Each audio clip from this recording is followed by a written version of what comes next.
You don't mind if I go off teleprompter like a lot, do you? So much more exciting. At a Trump rally, it's often his spur-of-the-moment remarks that make news. You know, one thing about running, you do need a little bit of a personality. That personality, one of his top draws among supporters. He's going to do what he's going to do. He's sarcastic, he's funny, and I love him. But what lies between the lines of Trump's comedic chops and meme-like banter are his actual plans if re-elected to the White House. And if you listen, Trump tells the crowd exactly what he hopes to accomplish. A more aggressive and ambitious version of his 2016 platform, including some policies he didn't get through in his first term. A record-setting deportation of immigrants, eliminating the Department of Education, a hardline approach on global affairs, and an extreme crackdown on crime. On the border, an expanded approach to 2016, promising to not only reinstate his travel ban on certain Muslim-majority countries, but to include any nation he sees fit. I will immediately reinstate and expand the wildly successful Trump travel ban on entry from terror-plagued countries, while vowing to set records for deportation of immigrants. The largest deportation operation in American history. On education, Trump intends to slash the federal department entirely. By the way, we're going to terminate the Department of Education, if you know. Fast.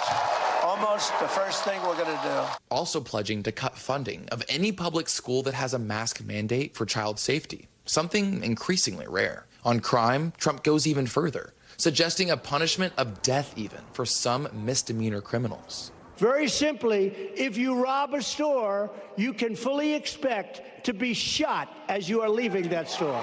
If you want to solve the drug problem in the United States, really solve it, you have to bring back the death penalty for drug dealers. Also saying he won't hesitate to send U.S. military troops into cities he calls crime dens. And one of the other things I'll do, because, you know, you're supposed to not be involved in that. You just have to be asked by the governor or the mayor to come in. The next time, I'm not waiting. And on global affairs, protectionist and isolationist. If reelected, Trump says he'll enact a 10% tariff on all U.S. imports, a plan both sides of the aisle have argued would discourage economic activity and possibly launch a global trade war. Also suggesting he would encourage Russia to attack a U.S. allied country in NATO if they didn't pay their fair share. You didn't pay? You're delinquent?